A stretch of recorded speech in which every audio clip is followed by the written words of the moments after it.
Hello and welcome back to Historical, where we're diving into words throughout time and history. Today we've got a great story for all the bibliophiles out there, but also for anyone who appreciates a good man walked into a bar joke. It's time today for the Epic of Gilgamesh.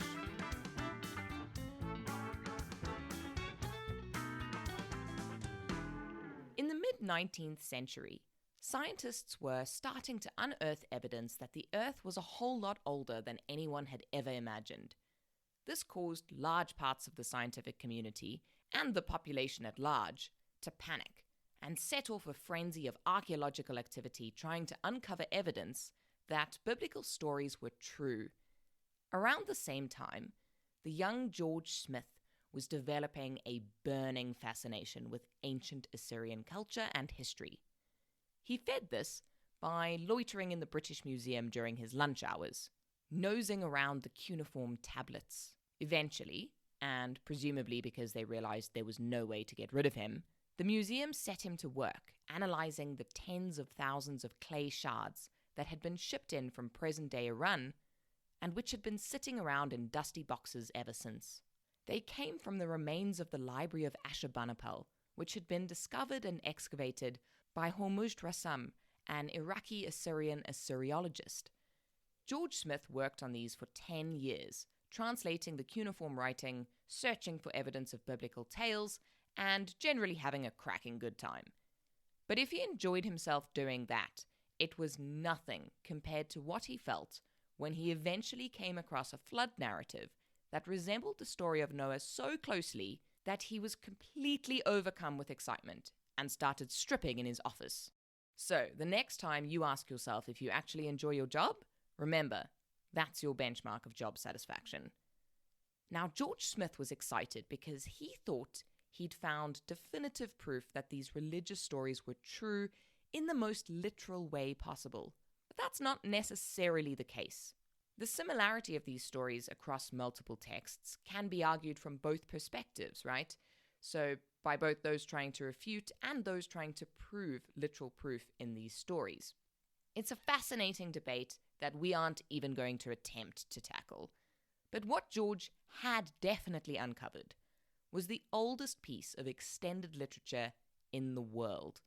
The story dates back to at least the 20th century BCE. So, years before the epic poems of Homer, an Assyrian writer had penned, or more accurately, carved, the Epic of Gilgamesh. Parts of the story exist in other fragments found in Mesopotamia and Anatolia, but these 12 Akkadian tablets that Rassam found and George Smith translated are the fullest version of the story. And what a story it is.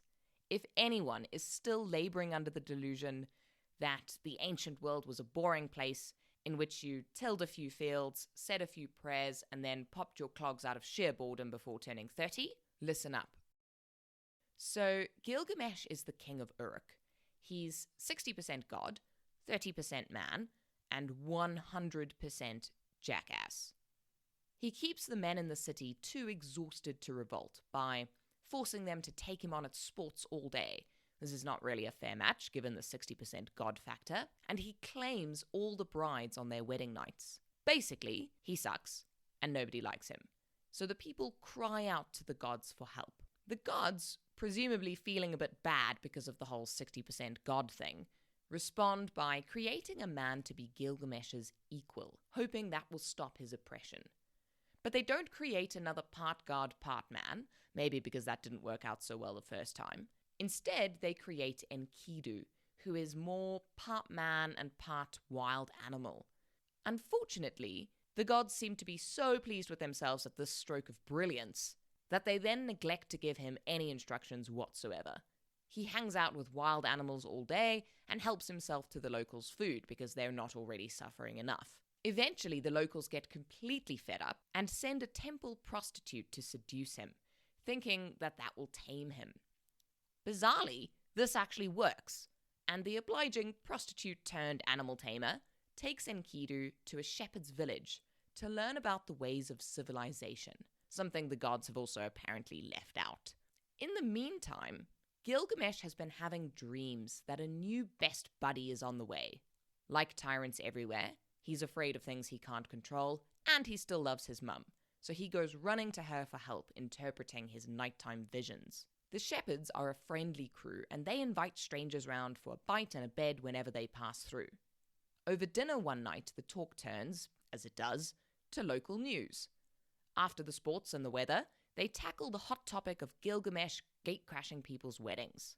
And Enkidu is so enraged that he decides to gatecrash a wedding too. He blocks Gilgamesh on his way into the wedding chamber, and they have an enormous fight.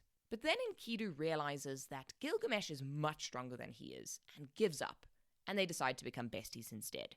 So there goes that. Gilgamesh seals their friendship and puts the final nail into the gods' badly thought out plan by suggesting a road trip. They pick the cedar forest because the monster slaying potential is great that time of year. Ninsun, Gilgamesh's mum, adopts Enkidu as her son before they go, which is, admittedly, a bit weird. Every good road trip needs some sightseeing on the way, so they take the scenic route to the cedar forest.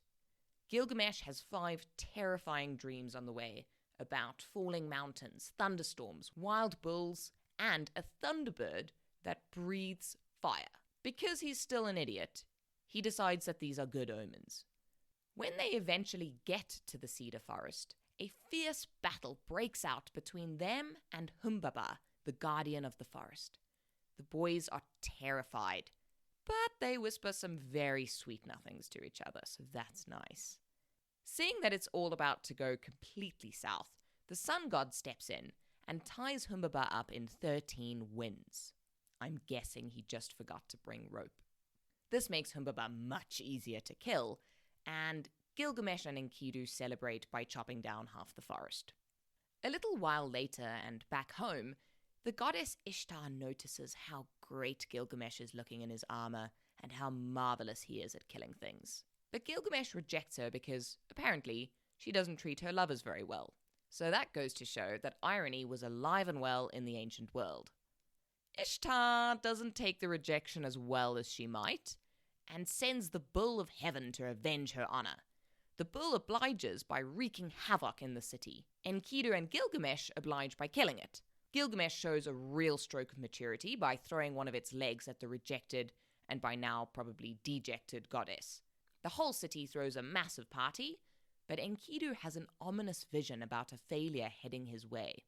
In the dream, the gods are fed up with the pair of heroes for killing Humbaba and their favorite bull, and they decide that one of them needs to die. Enkidu then has a second dream so terrifying that it kills him. Gilgamesh refuses to believe that his friend has died, and clings to the body until a maggot falls out of the nose, which seems to prove things pretty definitively. Gilgamesh throws a massive funeral for Enkidu, and then takes to the wild. He wanders around covered in animal skins, grieving for his friend, but also terrified now about the idea of his own death, which up till this point he seems not to have thought very much about. The obvious solution is to avoid it completely, so he goes in search of Utnapishtim to learn the secret of eternal life. He travels beneath the mountains and past a very happily married pair of scorpion people until he arrives at the end of the world, where he finds a pub. He goes in for a beer because, let's face it, he hasn't had a great couple of months. The bartender is a goddess called Siduri. In classic bartender fashion, she listens to his sorrows and offers up some great advice. All mortals must die. She tries to encourage him to go back and enjoy the rest of his life while he still has it. But in classic woeful drunk fashion, he ignores her advice completely. She gives up, probably because arguing with drunk people is pointless, and tells him how to cross the sea. He finds the ferryman exactly where Siduri said he would, but unfortunately, Gilgamesh throws a spontaneous and completely random tantrum at this point, and destroys the objects that would have allowed him to cross the waters of death. The ferryman sets him to work, and he has to cut down 120 trees to use as barge poles instead. Lots of deforestation in ancient literature. Gilgamesh's efforts are wasted though, because when he does finally cross the sea and meets up with Utnapishtim, the latter reprimands him in no uncertain terms, telling him that trying to fight the fate of any human life is pointless and spoils the joy of living. He then recounts the story of his own immortality And this is the bit that so excited George Smith that he became a temporary stripper. Utnapishtim says that the gods decided to send a great flood, but the god Enki warned him and told him to build a big boat. More deforestation ensued until he had a big enough ship to load in 2 of every animal and bob on top of the flooded world until the weather improved a bit. Some of the gods were so impressed by his survival that they gave him eternal life as a reward. But it was a one-time deal. Gilgamesh can't repeat this. To prove his point, Utnapishtim challenges Gilgamesh to stay awake for 6 days and 7 nights. Gilgamesh has every intention of doing this, but like university students cramming for exams, falls asleep pretty much immediately. The moral of the story is that he cannot conquer death when he cannot even conquer sleep. Gilgamesh is miserable, feeling that every chance of immortality has been taken away from him. He travels back, feeling very sorry for himself. But when he sees the walls of Uruk, he realizes just how beautiful and magnificent the city is. He decides to stop being a jackass and to achieve immortality in reputation and legacy instead. So there we go, that's the Epic of Gilgamesh. If that sounded a little disjointed to you, don't worry, you didn't miss anything. It is a little disjointed, partly because it was written as separate poems, and partly because bits of it are still missing. As the poet and scholar Michael Schmidt suggests in his excellent book, Gilgamesh, The Life of a Poem, this epic can't really be read as a finished, polished composition like the Iliad or the Odyssey. Instead, Schmidt suggests, you have to approach it a little more like you do life. It's more untidy, more ambiguous, with bits missing and questions that can't be answered. And the beauty of that messiness is exactly the point of the story, and exactly the thing that Gilgamesh eventually manages to learn. Gilgamesh started out being called a god, and Enkidu started out being called a wild animal. The Epic of Gilgamesh and his eventual redemption is really the story of their becoming human together. And what more can you ask from an epic tale? Thank you for joining us for this episode of Historical. If you enjoyed yourself, please head over to your streaming platform of choice and hit that subscribe button, leave us a review and a rating, and join us again next week, same time, same place, every Tuesday.